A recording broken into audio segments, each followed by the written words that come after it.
Sur la thématique de la confiance en soi, il y a toujours eu des guerres entre les coachs, entre les thérapeutes, entre ci, entre ça. Et le problème, c'est que il y a une partie qui fait plus vendre que l'autre. Il y a des accompagnements qui font plus vendre que d'autres. Et donc, on va aller dans ce sens-là, d'envoyer des informations de ce côté-là. Et le problème, c'est que parfois, dans ces informations, il y a des choses qui sont plus dommageables que favorables. Ça veut dire que si tu commences à croire dans ce système de croyance-là, dans la finalité, ça peut t'enfoncer plus que te relever. Salut à toi, c'est Zenrila, et aujourd'hui, je vais analyser un petit bout de vidéo que j'ai eu dans mon fil des réseaux sociaux. Et je voudrais juste revenir sur ce que dit cette personne, parce que ce que dit cette personne, c'est, à mon sens, dangereux, c'est peut-être beaucoup dire, mais en tout cas, c'est absolument pas le genre de choses que je conseillerais. Donc, je te passe un petit morceau tout de suite. La confiance en soi vient des accomplissements que l'on fait au quotidien. Je suis désolé, quelqu'un qui a un corps dégueulasse, comment est-ce que tu veux qu'il ait confiance en lui? Alors, donc, ce type dit, la confiance en soi vient de toutes les actions qu'on fait au quotidien. Si tu as un corps dégueulasse, comment veux-tu avoir confiance en toi?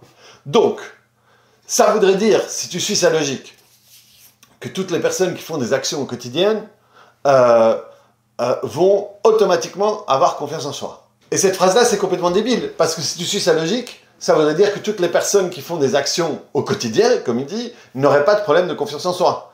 Après, il va parler de sport et tout, mais les salles de sport, c'est des endroits qui sont remplis de personnes qui n'ont pas confiance en eux. Donc, sa logique ne fonctionne pas. Donc, ça veut dire que si tu suis sa logique, et tu suis, parce que, allez, j'ai rien contre ce monsieur, mais c'est un truc qu'on entend souvent. Mais ça veut dire que, du coup, les gens ils commencent à faire plein de trucs, hein, et tout d'un coup, ils se rendent compte que, ok, j'ai fait tout ça, j'ai réussi tout ça, mais à l'intérieur de moi, j'ai toujours pas confiance en moi. Ça veut dire que je suis encore plus un raté qu'avant, parce que j'ai fait ce qu'il m'a dit et ça n'a pas marché. Après, encore pire, il dit, quand tu as un corps dégueulasse, tu peux pas avoir confiance en toi.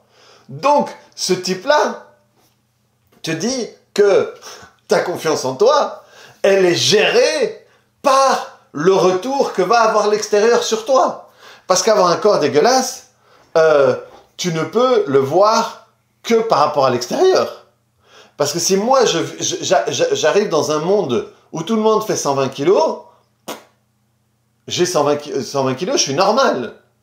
Si je viens d'une... Et c'est ce qui arrive dans les familles des personnes en surpoids ou des personnes minces, ben, pour eux, c'est la normalité. Et donc, être en surpoids, on peut très bien être en surpoids et ne pas se trouver dégueulasse. Mais donc, là, il parle d'un corps dégueulasse.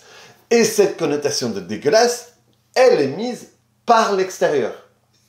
Donc, pour combler ça, je dois avoir un corps qui va être, comment est-ce qu'on dit, estampillé, ça, je ne sais pas si ça se dit en français, mais on va avoir la connotation de super corps.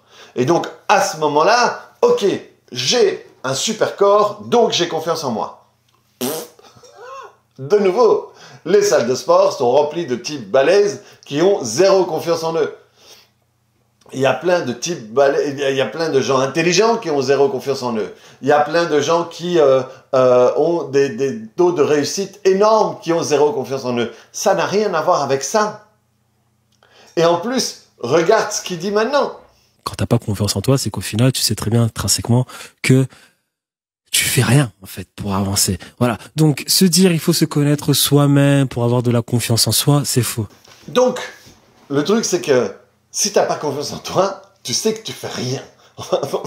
Ce genre de discours, mais c'est pour envoyer les gens à l'abattoir, quoi. Donc, si t'as pas confiance en toi, c'est que tu fais rien. T'es un nul.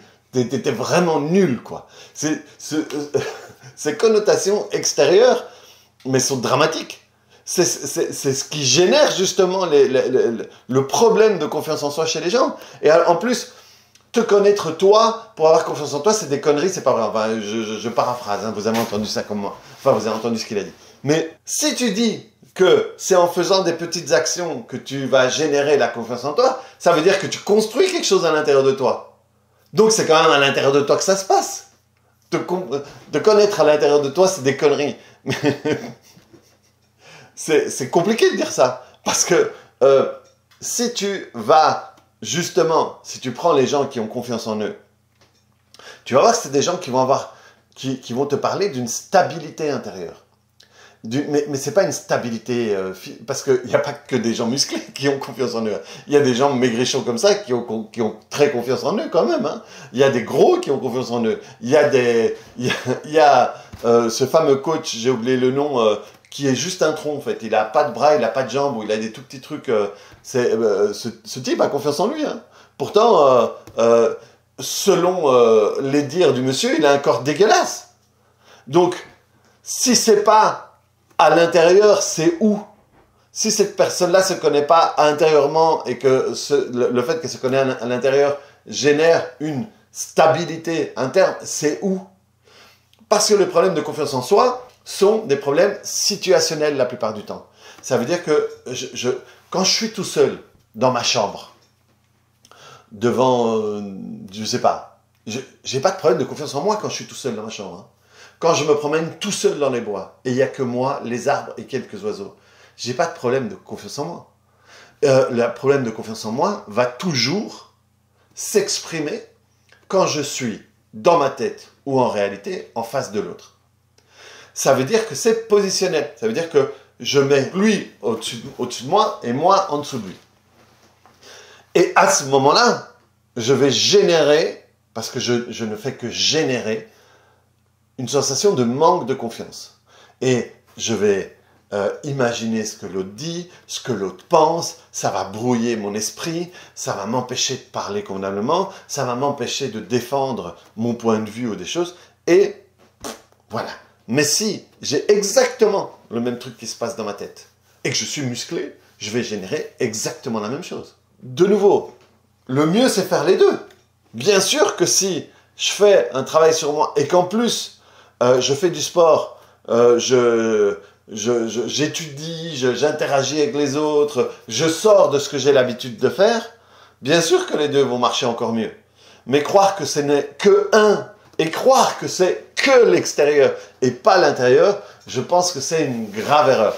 Je pense que c'est une grave erreur en ayant travaillé sur la confiance en moi moi-même, en ayant travaillé sur beaucoup de monde là-dessus, en ayant accompagné beaucoup de gens, en ayant vu comment est-ce que des personnes qui arrivaient chez moi dans un état difficile, secouées par la vie, par les événements, sans avoir eu un modèle sur qui s'appuyer pour pouvoir sortir de là, le fait d'avoir travaillé sur eux-mêmes et aujourd'hui être capable de faire des choses qu'ils ne pensaient même pas possible d'être capables à l'avant, et d'avoir une stabilité interne beaucoup plus grande, eh bien, et même si cette stabilité, les gens disent « ouais, mais je pourrais faire mieux », on peut toujours faire mieux, on peut toujours faire moins bien.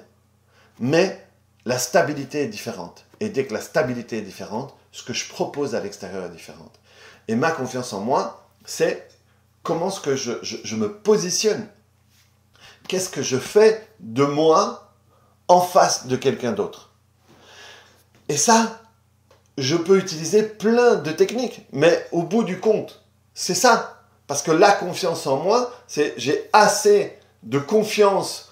Alors certains vont parler d'amour, certains vont parler de 36 000 trucs, mais en tout cas, c'est de quelle manière je suis capable de me positionner en face du monde. C'est ça, avoir confiance en moi. Et je peux douter, mais quand même dire, ok, je défends mon idée. Eh bien, on va dire, ah, cette personne a confiance en lui. Et donc, c'est quelque chose qui vient de l'intérieur, c'est quelque chose que je génère. Pourquoi est-ce que c'est quelque chose que je génère? Parce que je peux être en manque de confiance devant mon boss, mais tout à fait en confiance devant ma mère, ma sœur, mon fils, mon conjoint. Et donc, je ne vais pas générer la même chose. Mon fils générait de la timidité à l'école. Mais non, plus du tout. J'avais prévenu les profs. Une fois qu'il sera comme il est à la maison, vous allez regretter un petit peu. Mais donc, c'est quelque chose qui génère. Vu qu'avec nous, il fait ses concerts, il fait de la batterie, il fait tout ça, et à l'école, il est ça. Et mon fils, c'était incroyable, parce que il jouait le timide, il générait de la timidité à l'école, mais tout d'un coup, et j'avais fait une vidéo là-dessus, où il prend ses 2 seaux, ses baguettes, et il va jouer dans le centre d'une ville qui est à côté, au moment où il y a le plus de monde.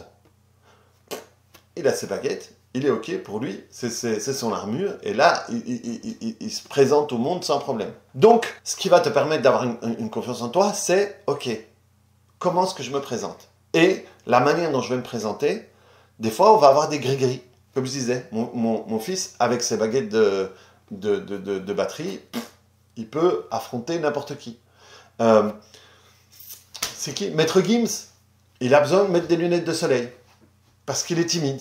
S'il n'a pas ses lunettes, ça ne va pas. Mon pote Vince, de la radio, il en parle, je crois, dans une des vidéos, il faudrait que je la retrouve, où il disait, ben voilà, moi j'avais de la timidité. Et je buvais un petit verre avant de faire mon DJ ou des choses comme ça. Eh bien, après le travail qu'on a fait, il peut parler. Ben là, il a même fait une conférence en anglais sur le développement climatique, un truc qu'il n'aurait pas été capable de faire avant. Et ça, c'est le travail interne qui a changé. Parce que, du coup, on change un axe d'un truc et du coup, on peut se présenter au monde d'une manière différente. Et de nouveau, ça peut être un petit axe, ça peut être un angle, ça peut être tout ça. On n'a pas besoin d'avoir confiance en soi tout le temps. On n'a pas besoin d'être tout le temps en confiance, non. Mais des fois, on peut être un petit peu plus en confiance. Et ça change tout. Et donc, le sport, ça va faire bouger les choses à l'intérieur de toi, mais ça ne va pas générer de la confiance en toi. Le travail interne peut te permettre d'avoir plus confiance, même si tu ne te muscles pas.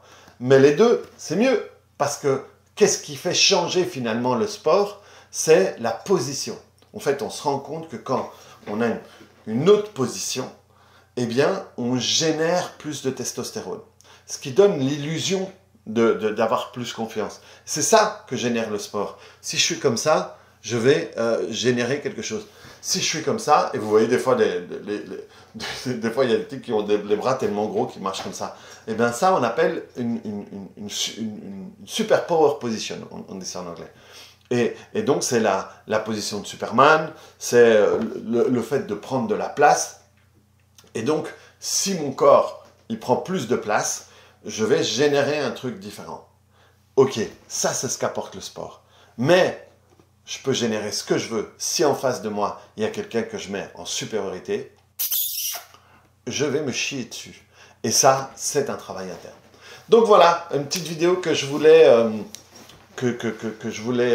décrypter comme ça. Parce que, voilà, de nouveau, je n'ai absolument rien envers ce monsieur. Mais les idées qu'il colporte, on les colporte souvent. Et quand on entend ça, quand on est jeune, quand on est faible ou quoi que ce soit, on peut y croire. Et le problème, c'est qu'on se retrouve 6 mois, 1 an après, en ayant essayé de faire tout ça. Et ça ne marche pas tant qu'on ne change pas ce qu'il y a à l'intérieur. Et donc, à ce moment-là, on dit, putain, j'ai fait tout ça et je me sens toujours aussi mal. Ça veut dire que c'est chez moi qu'il y a un truc qui déconne. Et donc, je suis nul. Et ça renforce encore plus la sensation de ne pas avoir confiance en soi. Et de nouveau, ça peut aussi venir d'un trauma. Je peux vivre un trauma, je peux me faire humilier, je peux me faire agresser à l'école, je peux me faire harceler à l'école. Et ça fout en l'air ma confiance en moi. Pourquoi? Parce que je reste bloqué dans l'identité, dans l'image de moi, de quelqu'un qui se fait agresser. Et ça, on appelle ça un stress post-traumatique. La position que je vis là, c'est un stress post-traumatique. Et tout ça, ça se travaille. C'est un traumatisme qui change ma perception des choses. Et à partir de là, je me comporte d'une certaine manière. Et tant que je n'aurai pas travaillé là-dessus, je pourrais faire le sport que je veux. Ça ne va rien changer. Si ça t'intéresse, j'ai créé un groupe Facebook dédié au trauma, où je parle des traumatismes, où je mets des témoignages, où j'explique des cas particuliers. Et j'ai déjà fait 2 lives dessus sur les traumatismes. Et par exemple, le live de lundi, c'était qu'est-ce qui nous maintient dans notre traumatisme. Donc, si ça t'intéresse, c'est gratuit. c'est le lien vers le groupe Facebook ici plus bas. Si ça t'intéresse tout ça, clique sur le bouton j'aime, tu peux me mettre des commentaires si tout ça, ça te parle et on se voit très vite sur une autre vidéo. Ciao!